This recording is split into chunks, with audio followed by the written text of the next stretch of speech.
du meine Arbeit für richtig hältst, ob du glaubst, dass ich fleißig gewesen bin, dass ich gearbeitet habe, dass ich mich in diesen Jahren für dich eingesetzt habe, dass ich anständig meine Zeit verwendet habe im Dienste meines Volkes. Gib du jetzt deine Stimme ab. Wenn ja, dann tritt für mich ein, so wie ich für dich eingetreten bin. ناظرین، Adolf Hitler کی قیادت میں اور اس کے نسلی امتیاز پر مبنی نظریات کی بنیاد پر نازی حکومت 60 لاکھ یہودیوں اور لاکھوں دیگر افراد کے قتل عام کی ذمہ دار ہے۔ اگرچہ دوسری جنگ عظیم کے دوران یورپ میں ہولوکاسٹ اور لاکھوں افراد کے قتل عام کی بنیادی ذمہ داری ہٹلر کے نظریات اور اس کی قیادت پر عائد ہوتی ہے، نازی سلطنت کو متعدد حلقوں کی طرف سے حمایت حاصل تھی اور اس نے سویلین اور پیشہ ور افراد کی طرف سے غفلت برتنے کا بھی بھرپور فائدہ اٹھایا۔ ہٹلر اور اس کی زندگی کے بارے میں بہت سے خیالی تصورات اور غلط فہمیاں ہیں۔ سب سے عام غلط فہمی مبینہ طور پر یہ ہے کہ اس کے آباء و اجداد یہودی تھے۔ ناظرین، ایڈولف ہٹلر 20 اپریل 1889 کو آسٹریا کے شمالی قصبے پرونو ایم ان میں پیدا ہوا۔ اس کا والد ایلوئی ہٹلر ایک ٹیکس کلیکٹر تھا۔ موجودہ تصور کے برعکس اس کے آباء و اجداد یہودی نہیں تھے۔ 1908 میں ہٹلر ویانا میں آ کر آباد ہو گیا۔ ورثے میں ملی خطیر دولت لوٹانے کے بعد اگلے ہی برس وہ بے گھر افراد کی پناہ گاہ میں ایک کلاش شخص کی طرح زندگی گزارنے لگا۔ ہٹلر مئی 1913 تک ویانا ہی میں رہا۔ 1913 میں ہٹلر نے مئی میں جرمنی کے شہر میونخ میں سکونت اختیار کر لی۔ اس کے اگلے برس ہٹلر پہلی عالمی جنگ میں لڑنے کی خاطر جرمن فوج میں بھرتی ہو گیا۔ 1918 میں ہٹلر بیلجیم میں پیرس کے نزدیک مسٹرڈ گیس کے ایک حملے میں جزوی طور پر بینائی سے محروم ہو گیا۔ ایک فوجی ہسپتال میں زیر علاج رہنے کے باوجود عارضی جنگ بندی کی خبر ہٹلر تک پہنچی۔ پہلی عالمی جنگ کے ہٹلر اور جرمنوں پر گہرے اثرات مرتب ہوئے۔ تنازع اور تقسیم پر مبنی اثرات آنے والی کئی دہائیوں تک برقرار رہے، جن کے نتیجے میں دوسری عالمی جنگ اور اس کی آڑ میں کیے جانے والے قتل عام کے حالات پیدا ہوئے۔ 12 ستمبر 1919 کو Hitler German workers party DAP کے ابتدائی اجلاس میں شرکت کرتا ہے۔ یہ وہی پارٹی تھی جو بعد میں ہٹلر کی قیادت میں نازی پارٹی کی شکل اختیار کر گئی۔ Hitler German workers party DAP کے ابتدائی اجلاس میں شرکت کرتا ہے۔ ناظرین، 8 نومبر 1923 کو ایڈولف ہٹلر اور نازی پارٹی کی سرکردگی میں ایک اتحادی گروپ بویریا کی حکومت کا تختہ الٹنے کی کوشش کرتا ہے اور قومی انقلاب کا آغاز کرتا ہے۔ یہ نام نہاد بہرحال پش ناکام ہو جاتا ہے۔ ہٹلر اور دیگر افراد کو غداری کے الزام میں گرفتار کر لیا جاتا ہے۔ ناظرین، ہٹلر کو غداری کے جرم میں 1923 سے 25 کے دورانی عرصے میں 5 سال قید کی سزا ہو جاتی ہے۔ البتہ وہ صرف 1 سال قید میں گزارتا ہے۔ قید کے دوران وہ اپنی کتاب مائن لیمف یعنی میری جدوجہد لکھتا ہے۔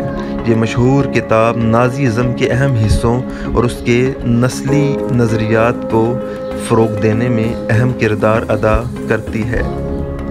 ناظرین، اس کتاب کی 2 اشاعتیں 1925 اور 26 میں ہوئیں اور ہٹلر کے اقتدار کے پہلے سال 1933 میں اس کی 10 لاکھ کاپیاں فروخت ہوئیں۔ 1925 میں ہٹلر ایسس محافظ دستے کی تشکیل کرتا ہے۔ نازی اقتدار کے دوران ایسس نہ صرف پولیس فورس اور حراستی کیمپوں کے نظام کا نگران تھا بلکہ سیکیورٹی، رنگ و نسل کی شناخت، آبادکاری، آبادی سے متعلق پالیسی اور انٹیلیجنس کی نگرانی بھی اس کے ذمہ تھی۔ ناظرین، 10 اپریل 1932 کو ہٹلر جرمنی کی صدارت کے منصب کے لیے بزرگ امیدوار جنرل پال وان ہنڈنبرگ سے شکست کھا جاتا ہے۔ اسی طرح جنوری 1933 کو نازی پارٹی اقتدار میں آ جاتی ہے اور ایڈولف ہٹلر چانسلر مقرر ہو جاتا ہے۔ 23 مارچ 1933 کو تخریب پسندوں کی طرف سے جرمن پارلیمنٹ کی عمارت رائش ٹاگ کی آتش زدگی کے بعد جرمن پارلیمنٹ نے قوم کی تباہی اور رائش کے قانون کی توثیق کر دی، جسے عرف عام میں اینیبلنگ ایکٹ کہا جاتا ہے۔ یہ قانون چانسلر کی حیثیت سے ہٹلر کو اختیار دیتا ہے کہ وہ کسی بھی قانون کو پارلیمنٹ کی منظوری حاصل کیے بغیر شروع کر کے نافذ کر سکتا ہے۔ اس ایکٹ کے ذریعے جرمنی میں حقیقی طور پر ہٹلر کی آمریت قائم ہو گئی۔ ناظرین، 30 جون سے 2 جولائی 1934 کا جو عرصہ تھا اس میں ہٹلر کے حکم پر نازی لیڈر SA کی قیادت کا خاتمہ کر دیا جاتا ہے اور دیگر سیاسی مخالفین کو قتل کر دیا جاتا ہے۔ اس اقدام کے ذریعے نازی حکومت اور جرمن فوج کے درمیان ایک معاہدہ طے پاتا ہے جس کے ذریعے نازی طاقت مستحکم ہو جاتی ہے اور ہٹلر کو جرمنی کا فیوچر یعنی رہنما قرار دیا جاتا ہے۔ یوں ہٹلر کو مکمل اختیار اور طاقت حاصل ہو جاتی ہے۔ خانہ بدوش افراد کے قتل عام اور جرمنی میں بڑھتی ہوئی فوجی قوت کو چھپاتے ہوئے ایک نئے مضبوط اور جرمنی کے تصور کو فروغ دیا جاتا ہے۔ 1938 شروع ہوتا ہے، یہ 29-30 ستمبر ہے۔ ہٹلر 1938 کو جرمنی کے شہر میونخ میں ایک کانفرنس کے دوران برطانیہ، فرانس اور اٹلی کے رہنماؤں سے ملاقات کرتا ہے، جس میں یہ ممالک جرمنی کی طرف سے امن کی ضمانت پر سوڈیٹن لینڈ پر جرمن قبضے پر رضامندی ظاہر کر دیتے ہیں۔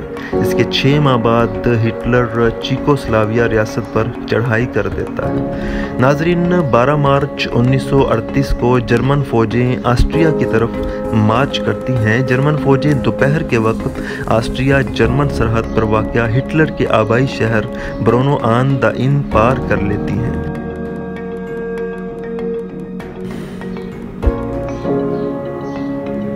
دوسرے روز آسٹریا کے جرمن سلطنت میں ادغام کا اعلان کر دیا جاتا ہے۔ 15 مارچ کو ہٹلر آسٹریا کے دارالحکومت ویانا میں داخل ہو جاتا ہے، جہاں 10 لاکھ افراد اس کا استقبال کرتے ہیں۔ ناظرین، 23 جنوری 1939 میں جرمن پارلیمان میں ایک تقریر کے دوران ہٹلر کہتا ہے کہ ایک اور جنگ یورپ سے یہودیوں کا خاتمہ کر دے گی۔ ناظرین، 23 اگست 1939 کو جرمن اور سوویت وزرائے خارجہ ریبنٹراپ اور مولوٹو جرمن سوویت معاہدے پر دستخط کرتے ہیں۔